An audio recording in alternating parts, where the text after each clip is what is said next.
This is not a divorce case. This is a woman's fight for her voice, her worth, and her freedom. The words hung in the air like thunder, rattling every soul within the courtroom. It wasn't the judge who spoke them. It wasn't an attorney. It was the unseen truth whispering through the walls, resonating with all who had come to bear witness to this war between love and betrayal, loyalty and abandonment, power and survival. The judge's gavel came down, sharp and final, snapping the room into silence. Every creak of a chair, every rustle of paper, every whispered breath seemed amplified under the weight of the moment. At the center of it all stood Meri Brown. Her posture was straight, her chin raised, but her eyes shone with unshed tears that betrayed the storm within her heart. She had dressed with care for this day. Nothing too flashy, nothing too soft. A deep navy dress, modest yet strong, with a single silver necklace that shone against the harsh fluorescent lights. It wasn't about fashion. It was about sending a message. I am here. I am present. I am unbroken. Across the aisle sat Kody Brown. His arms were crossed tightly over his chest, jaw clenched, his golden curls catching the light as he leaned back in his chair with forced confidence. His eyes flicked occasionally toward Meri, not with love, not with regret, but with irritation, even anger. For years he had controlled the narrative of their family, presenting himself as the righteous leader of their polygamous household. But here, in this courtroom, his control was slipping through his fingers. For the Brown family, the world had always been an audience. Reality TV cameras had captured their smiles, their tears, their dinners, their fights. But today, there were no TLC producers calling the shots. Today, it was the law. Today, it was truth stripped bare. The case was monumental. On paper, it was about divorce, property, and assets. But in reality, it was so much more.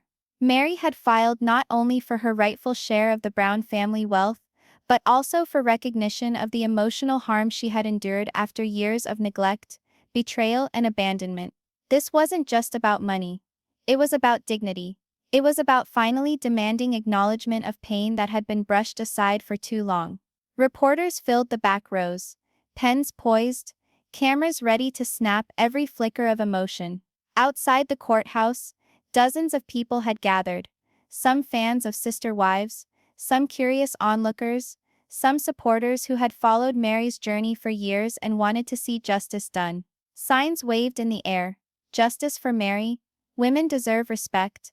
No more silence. The courthouse steps had become a stage. The people chanting Meri's name like she was more than a reality star. She was a symbol. Inside, the air was heavy. Every eye was locked on the woman who had once been the cornerstone of a plural marriage, but was now standing alone, ready to take on the man who had once promised her eternity.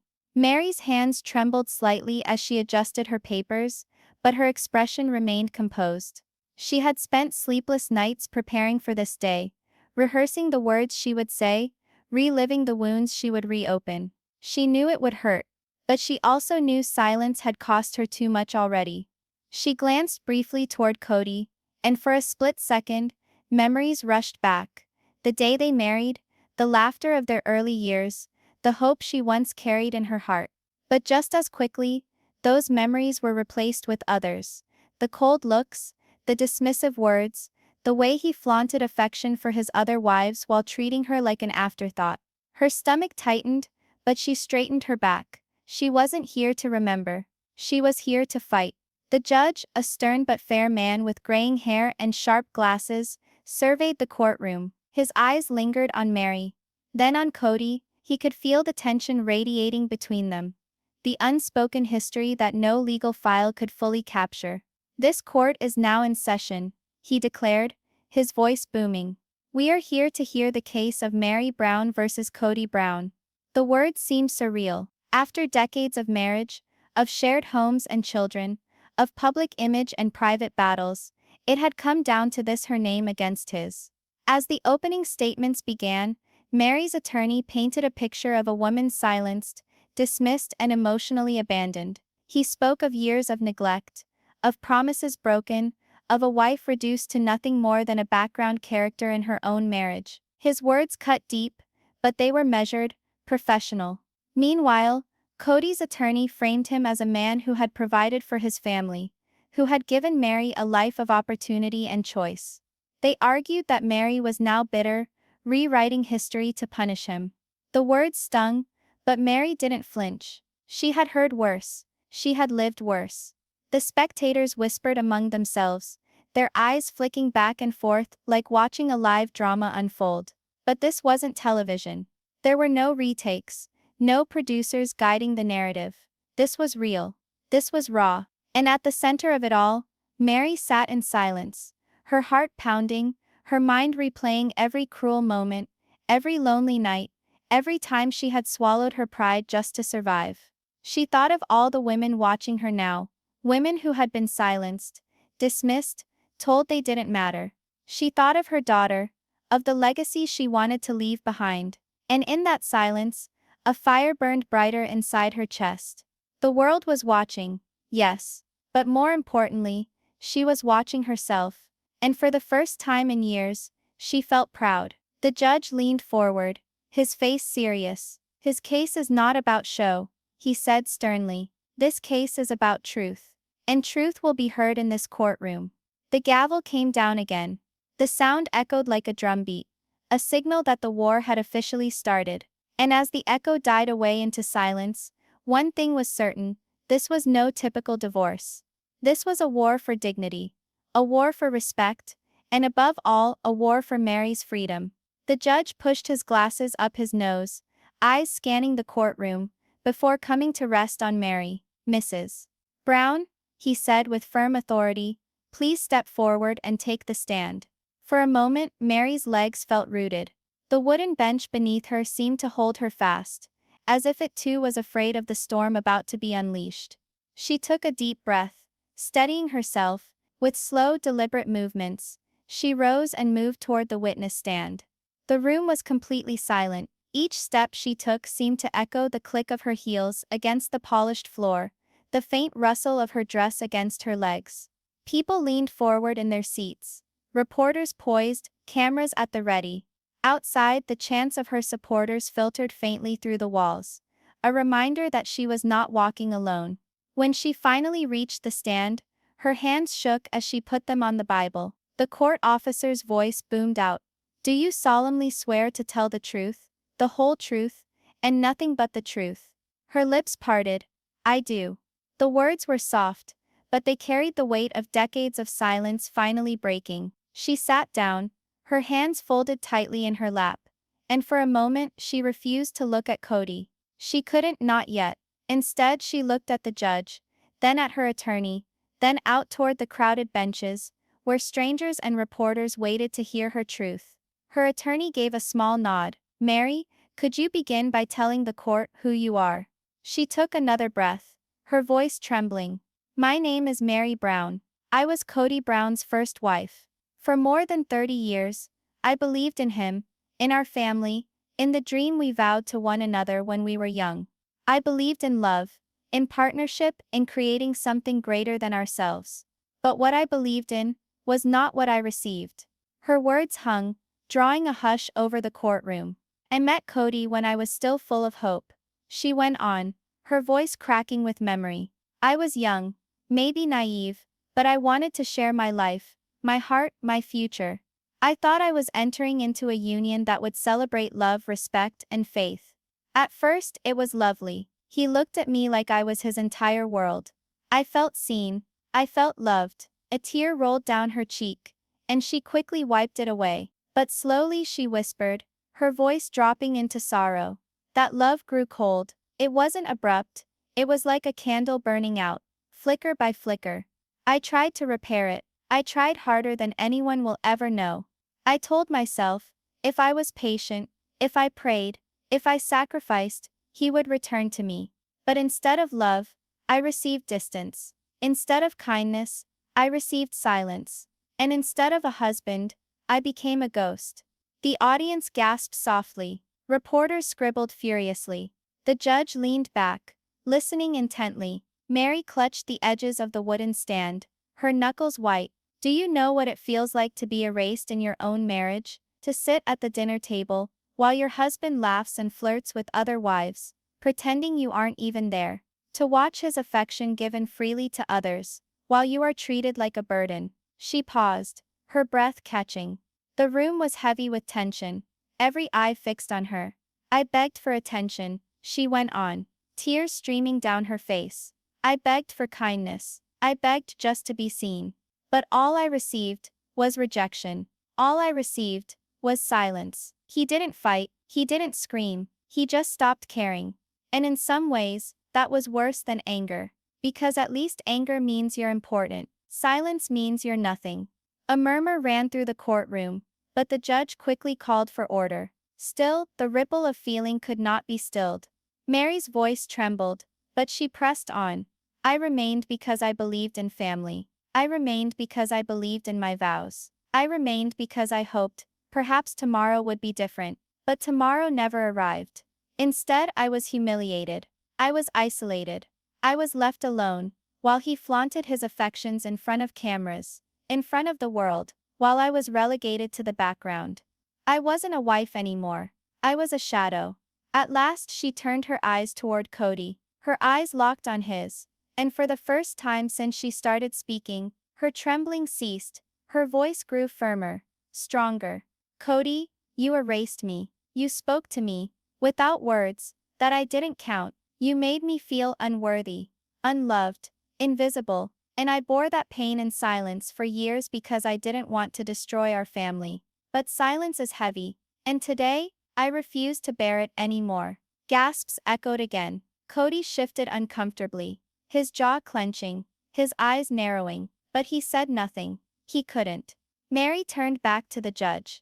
I am not here for revenge. I am not here for money.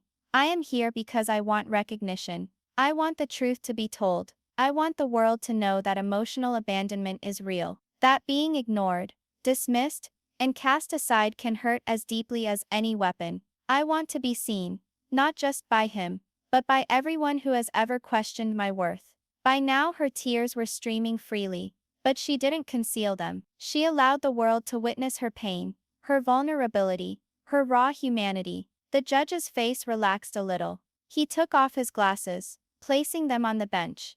The courtroom was so still that even the sound of the clock on the wall seemed deafening.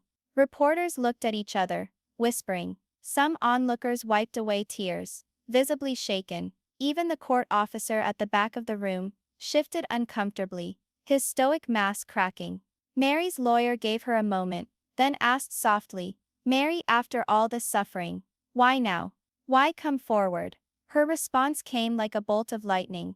Because silence protects no one. Because my silence has only ever protected him, while it destroyed me. Because women everywhere need to know that they don't have to accept being invisible. And because I deserve to finally be free. The final word hung in the air, resonating through every corner of the courtroom. Free? It was more than a word.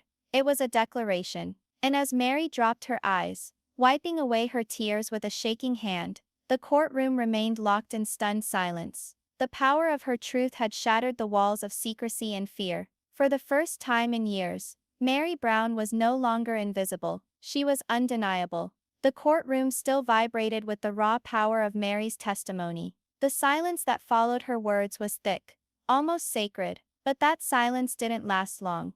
Kody Brown shifted uncomfortably in his seat, his jaw flexing, his fingers drumming impatiently against the arm of his chair. His face, once smug with control, now burned with rage. He leaned forward to his attorney, whispering harshly. Within seconds, his lawyer stood, buttoning his suit jacket with crisp precision. Your Honor, the lawyer started, his tone firm but biting. This testimony is nothing more than a well-rehearsed act. Mrs. Brown has portrayed herself as a victim. But let us not forget, she chose this life. She entered into this marriage voluntarily, knowing its intricacies. My client, Kody Brown, provided her family stability and support for decades. And now, because she is unhappy, she wants to rewrite history.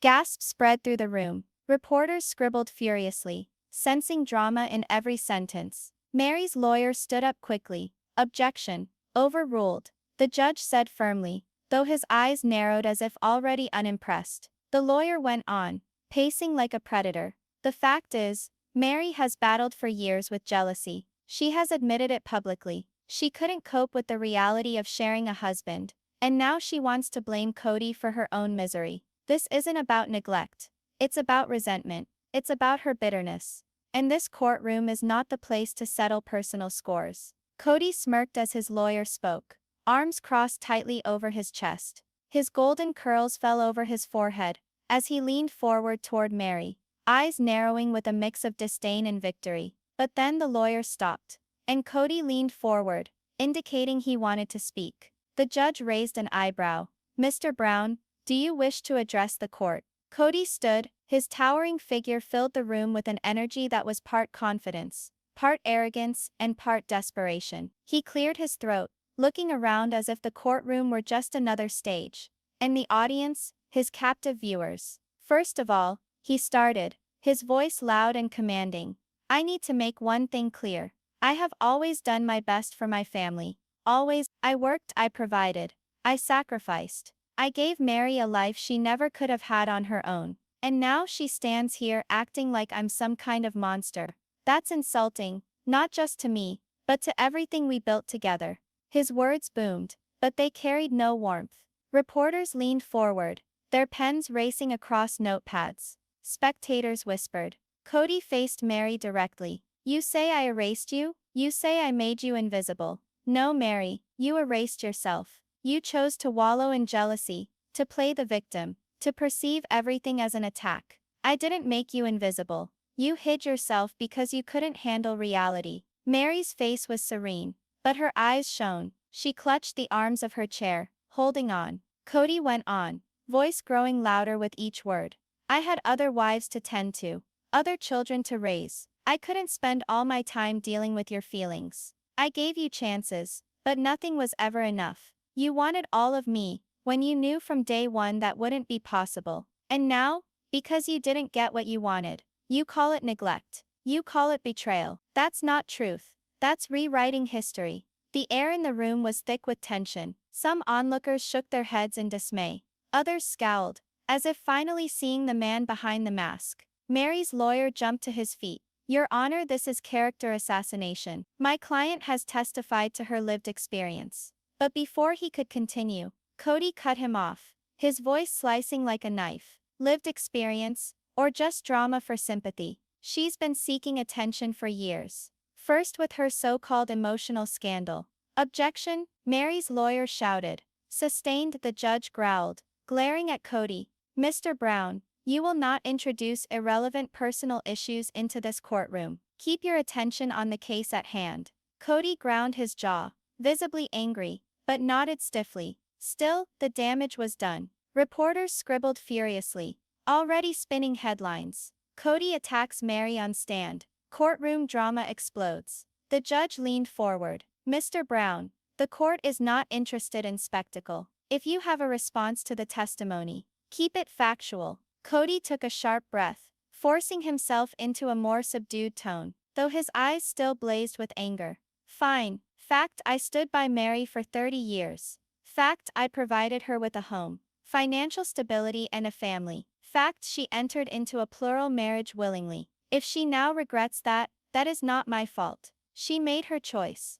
And now she wants to punish me for it." He turned to the judge, his voice constricting. "Your Honor, this isn't about justice. This is about revenge. Meri is bitter because she couldn't manage her role, and now she wants to make me the villain, so she can walk away with sympathy and money." The judge's eyes turned to Meri. She sat quietly, tears shining but unshed, her composure intact. The contrast between her quiet vulnerability and Kody's aggressive defensiveness was dramatic. The room could feel it, the weight of truth bearing down on the walls. Then in a moment no one anticipated, Meri spoke directly, her voice steady, quiet, but powerful. "This isn't revenge, Kody." Her eyes locked on his, unflinching. "This is truth. And for once you don't get to shut me up." The words sliced through the room like lightning. Gasps burst from the onlookers. Reporters almost dropped their pens in the rush to record her exact words. Even the judge's stern face softened for an instant,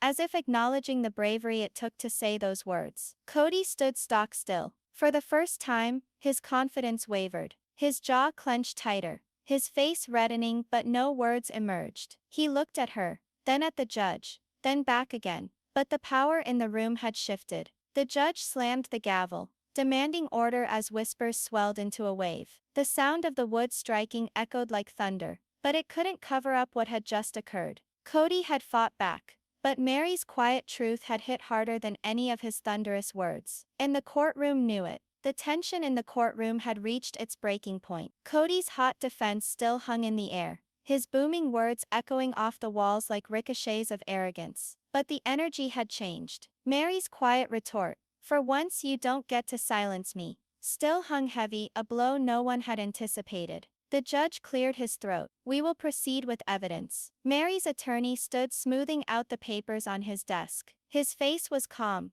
but there was a glint of steel in his eyes. He walked to the front of the courtroom with a thick manila envelope and handed it to the bailiff, who brought it to the judge. The rustle of the envelope seemed deafening in the tense silence. "Your Honor," the attorney began, his voice firm, "this envelope contains written evidence directly from Mr. Brown to Mrs. Brown. Letters, messages and notes that demonstrate a deliberate pattern of emotional abandonment and cruelty." Kody's head snapped up. His eyes widened, then narrowed. His body stiffened in his chair, and he leaned forward sharply. "What is this?" he barked. "You can't." "Sit down, Mr. Brown," the judge ordered, banging the gavel once. "You'll have your chance to respond." Reporters scrambled in their seats, cameras clicking, pens flying across paper. The spectators leaned in, breaths held, eyes locked on the judge as he carefully unfolded the first page. The attorney's voice rang out, steady and deliberate, as he read aloud, "Meri, you will always be on the sidelines. You're no longer the wife I care for.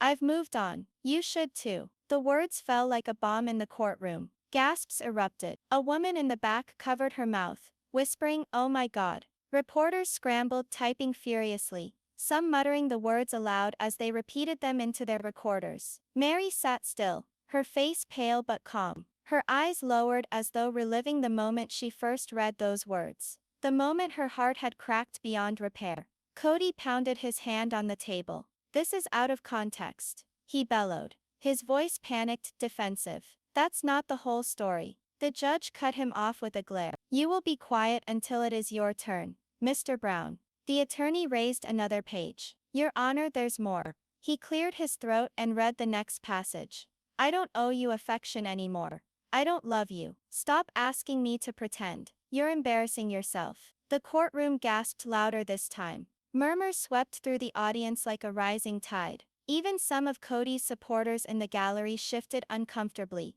their faces shaken. Meri closed her eyes. A single tear slid down her cheek, but she didn't brush it away. She wanted the world to see the wound, raw and undeniable. The attorney went on, his voice rising with each word. "You should stop calling yourself my wife. That title doesn't belong to you anymore. Accept it."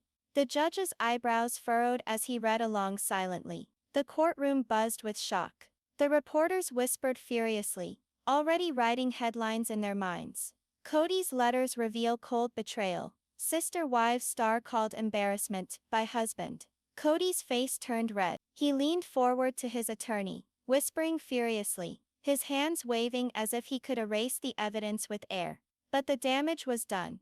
The attorney raised a final sheet. His voice grew quieter now, deliberate, as if he wanted each word to pierce like a dagger. "You were never enough for me. You never will be. The sooner you accept that, the sooner we can stop pretending this marriage is anything more than obligation." A collective gasp filled the courtroom. Some spectators openly wept, others shook their heads in disgust. For the first time, Kody looked shaken, truly shaken. His mask of control cracked, his eyes darting around as if searching for escape. He muttered, "That's not, I didn't mean." But his voice faltered. Meri's lawyer placed the papers down, allowing the silence to settle. "Your Honor," he said firmly, "these are not the words of a husband who gave love and respect. These are not the words of a man who says he did his best. These are the words of calculated cruelty. Evidence that Mrs. Brown was not dreaming up her neglect, but was systematically diminished, belittled and emotionally discarded." The judge's face was somber. He tapped the papers with his pen, lost in thought. The murmurs in the courtroom grew louder until the judge rapped his gavel. Order, order in the court.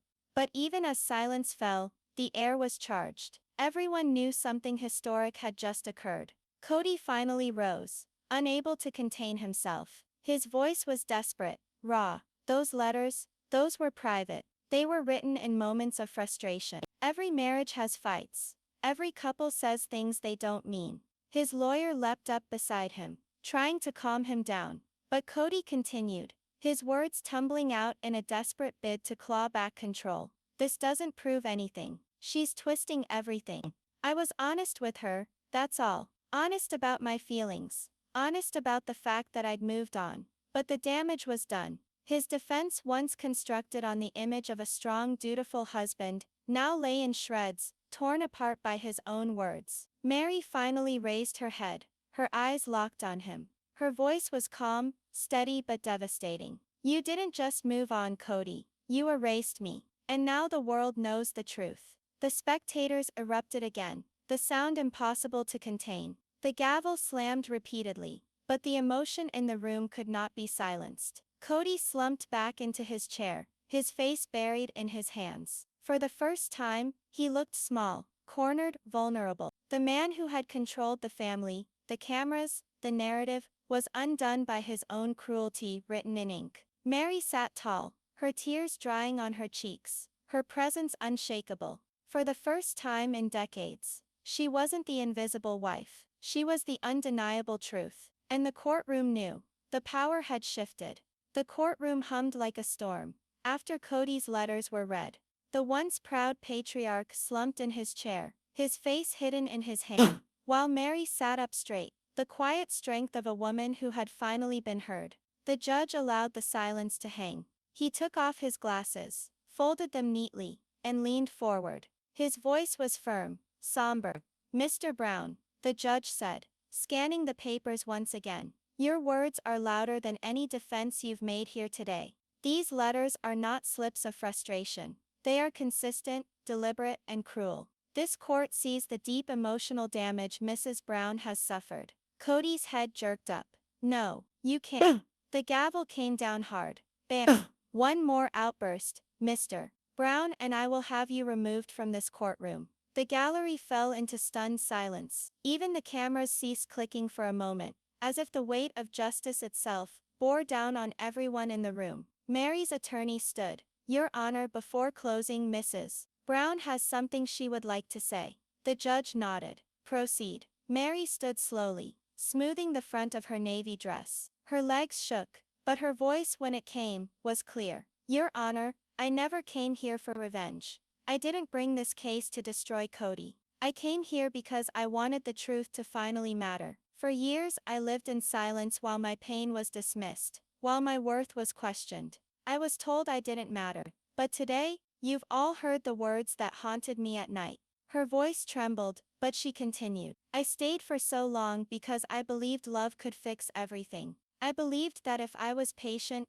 if I gave more, if I sacrificed myself, then maybe one day I'd be enough. But love doesn't look like those letters. Love doesn't discard someone like trash. Love doesn't tell you that you're embarrassing or unworthy. Her eyes welled up with tears, but this time she didn't struggle against them. She allowed them to fall, each one a testament to her truth. I stand here, not just for myself, but for every woman who has ever been told she is less. For every wife who wept alone while the world believed she was happy. For every person who believed they had to make themselves small to fit into someone else's narrative. I stand here to say we matter. Our voices matter. Our pain matters. The courtroom was still mesmerized. Even the reporters who had come ravenous for headlines now sat transfixed, their pens still. Some onlookers wiped at their eyes. Meri's voice grew firmer, more resolute.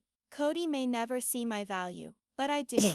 And from this day forward I will never again ask someone else to make me whole. I am enough. I have always been enough. Her words rang out like a sacred promise. Kody shifted uncomfortably in his seat, his mouth opening as if to reply, but no words emerged. For the first time, the man who always had an answer, who always had control, sat speechless. His power had dissipated, and he was left with only the silence of his own defeat.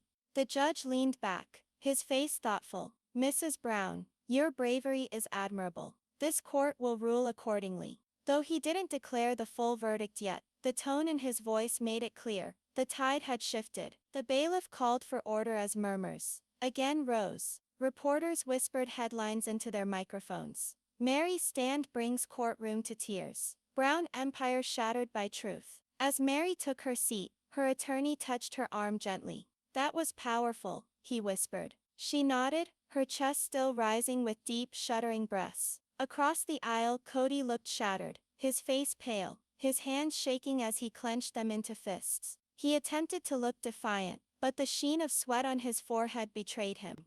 For decades he had written the narrative of their family. But today that narrative was rewritten, and not by him. The judge struck the gavel once more. "This court is adjourned." The room exploded in an instant. Reporters scrambled for the doors, their voices rising in wild excitement. Cameras flashed, microphones thrust out, questions yelled. Mary, how do you feel? Mary? Do you regret it? Kody, any comment? But Mary didn't respond. She rose slowly, collecting her belongings with measured calm. She looked once more at Kody. He stared up at her, eyes blazing with anger and humiliation, but she didn't waver. Instead, she spoke softly, so only he could hear. "You don't get to write my story anymore." Then she turned and left. The chill of the outside air hit her face, fresh and freeing. Cameras mobbed her, flashes blinding her eyes, but she moved forward, head held high. Reporters shouted her name. Fans yelled words of support, but she kept going, each step firmer than the last. Inside, the courtroom cleared, but the echoes of her words lingered, carved into every heart that had heard her stand. For Mary, this wasn't merely a legal win. It was something more. It was freedom. It was closure. It was the first day of the rest of her life. And for the world watching, it was a reminder, sometimes the quietest voices carry the heaviest truths.